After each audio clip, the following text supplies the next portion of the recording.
Shalom, salam sejahtera bagi Bapak Ibu, Saudara-saudara, anak-anak yang dikasihi oleh Tuhan Yesus Kristus.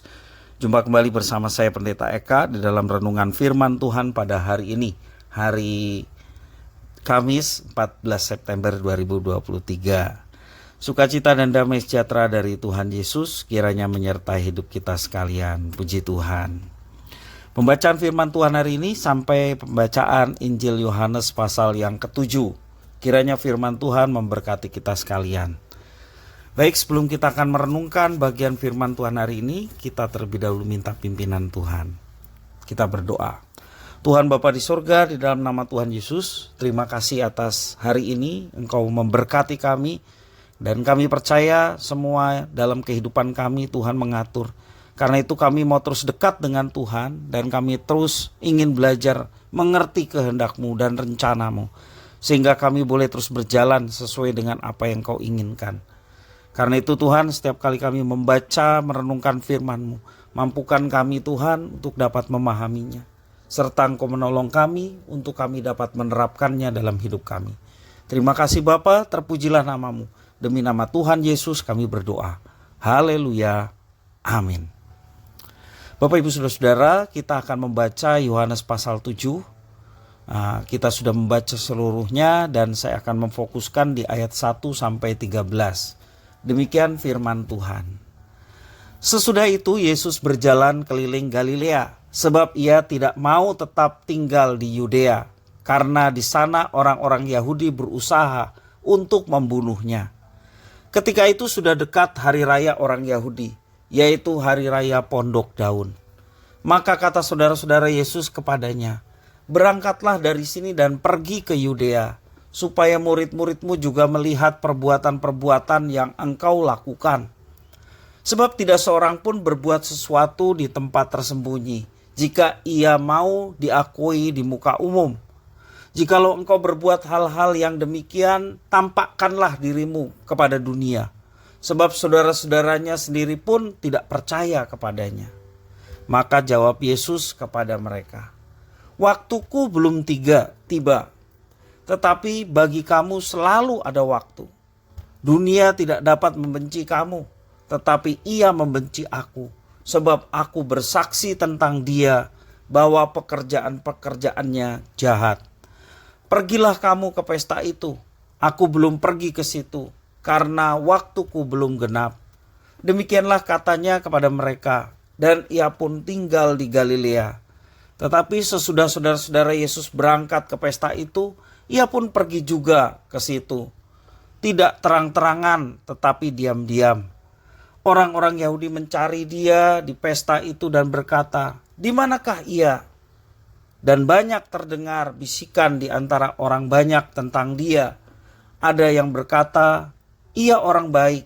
Ada pula yang berkata, "Tidak, ia menyesatkan rakyat." Tetapi tidak seorang pun yang berani berkata terang-terangan bahwa dia karena takut terhadap orang-orang Yahudi. Demikian firman Tuhan. Bapak Ibu Saudara-saudara yang dikasihi oleh Tuhan, manusia suka akan popularitas. Ya, ia gemar mendapatkan pujian, mendapatkan tepuk tangan dari orang lain akan prestasi ataupun popularitas yang dia miliki. Juga mendapatkan persetujuan sana sini atau sorak-sorai atas apa yang dikerjakan ataupun hasil keberhasilan yang dia raih. Orang rela melakukan apapun demi mewujudkan hawa nafsunya. Jika perlu, ia rela mengorbankan apa saja, bahkan rela mengorbankan iman dan integritasnya demi popularitas ataupun demi kebanggaan orang terhadap dirinya. Bapak Ibu Saudara-saudara yang dikasihi oleh Tuhan, dalam teks yang kita baca khususnya di ayat yang ketiga sampai yang keempat, di situ saudara-saudara Yesus menawarkan kepada Yesus popularitas. Mereka ingin mengembalikan popularitas Yesus setelah ditinggalkan banyak muridnya. Mereka mengusulkan agar Yesus pergi ke Yerusalem untuk menunjukkan berbagai perbuatan besarnya. Dan di Yerusalem akan ada perayaan Hari Raya Pondok Daun, di mana orang Israel dari berbagai daerah akan berkumpul di Yerusalem. Popularitasnya akan kembali apabila ia mengekspos setiap perbuatan-perbuatannya secara terbuka di sana. Perintah saudara-saudaranya kepada Yesus di dalam ayat yang keempat mengatakan, tampakkanlah dirimu kepada dunia. Jadi saudara-saudaranya mengusulkan supaya Yesus menjadi seorang yang populer karena perbuatan-perbuatan yang dilakukan secara terbuka. Namun di dalam firman yang kita baca, Yesus menolak tawaran dari saudara-saudara itu. Ia menjelaskan siapa dirinya, apa misinya, dan bagaimana ia menjalankan misinya sebagai yang kudus dari Allah. Ia akan melakukan konfrontasi terhadap dunia dengan segala kejahatannya. Itu adalah pekerjaan yang sangat tidak populer. Yesus memang pergi ke Yerusalem, namun bukan dengan cara yang diusulkan oleh para saudaranya. Ia pergi secara diam-diam sampai orang-orang pun mencarinya. Ia menjauh dari hiruk-pikuk keramaian banyak orang pada waktu itu. Yesus memilih jalan kesunyian. Ia melakukan hal-hal yang tidak populer. Ia tidak mengikuti suara orang banyak, termasuk saudara-saudaranya. Ia cenderung membenturkan mereka dengan kebenaran Allah. Ia tidak membiarkan sanjungan dan sorak-sorai orang banyak membelokkan misinya. Sebaliknya, ia memilih jalan yang banyak orang menolak untuk melaluinya. Bapak, Ibu, saudara-saudara yang dikasihi oleh Tuhan, sungguh teladan yang luar biasa dari Tuhan Yesus, Tuhan dan Juru Selamat kita. Bagaimana dengan kita?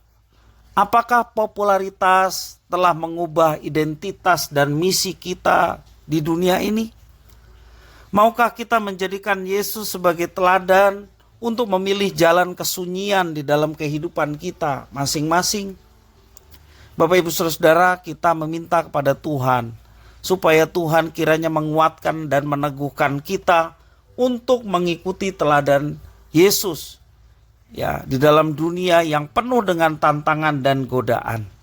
Kita tidak mencari popularitas, tetapi yang kita mau lakukan adalah melaksanakan kehendak Tuhan yang di surga. Kita mau melaksanakan apa yang menyenangkan hati Tuhan. Itulah yang kita mau kerjakan di dalam kehidupan kita.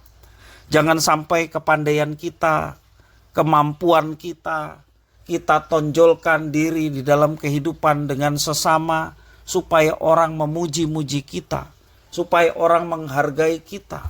Dan itulah yang disebut pencitraan. Dan kecenderungan manusia berdosa ingin seperti itu. Ingin popularitas ataupun dirinya dipuji-puji oleh banyak orang. Karena apapun keberhasilan yang dimilikinya. Bapak, Ibu, saudara-saudara, firman Tuhan mengajarkan kepada kita untuk tidak mencari hal-hal yang demikian. Karena semua itu menjadi sia-sia. Kalaupun kita dipuji oleh orang oleh karena keberhasilan kita kembalikan pujian itu kepada Tuhan. Karena kita tahu setiap keberhasilan yang kita dapatkan semua adalah berkat dan anugerah Tuhan. Tidak sedikit pun karena jasa-jasa kita. Kalaupun kita yang melakukan keberhasilan yang kita raih oleh karena perjuangan kita, bahkan perjuangan yang mati-matian sehingga kita bisa berhasil. Bapak, Ibu, saudara-saudara, jangan sedikit pun kita ambil kemuliaan untuk diri kita sendiri. Kalau kita bisa melewati semuanya itu, bahkan perjuangan demi perjuangan kita lewati sampai pada akhirnya kita mendapatkan dan meraih keberhasilan. Sekali lagi sebagai anak-anak Tuhan, kita melihat semuanya itu karena pertolongan Tuhan. Betul, karena pertolongan Tuhan. Sebab kalau Tuhan tidak nolong, kita tidak semangat dalam hidup.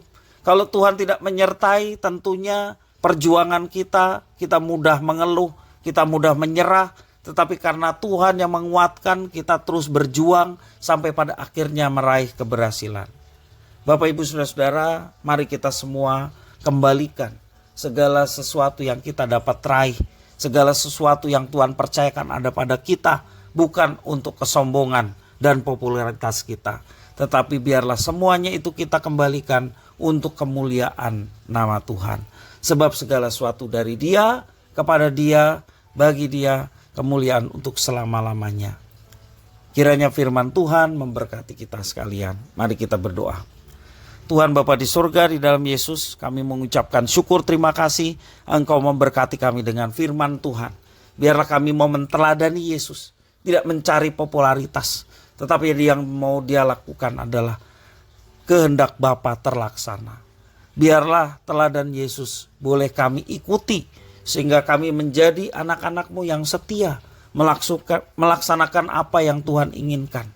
Dan nama Tuhan dimuliakan ketika kami melaksanakan kehendak-Mu dalam hidup kami setiap hari. Dan kami percaya ketika kami berserah diri, maka penyertaan Tuhan itu sungguh nyata kami alami dari hari ke hari. Terima kasih Tuhan atas firman-Mu. Inilah diri kami sedia menjadi pelaku-pelaku firman. Demi nama Tuhan Yesus kami berdoa. Haleluya. Amin.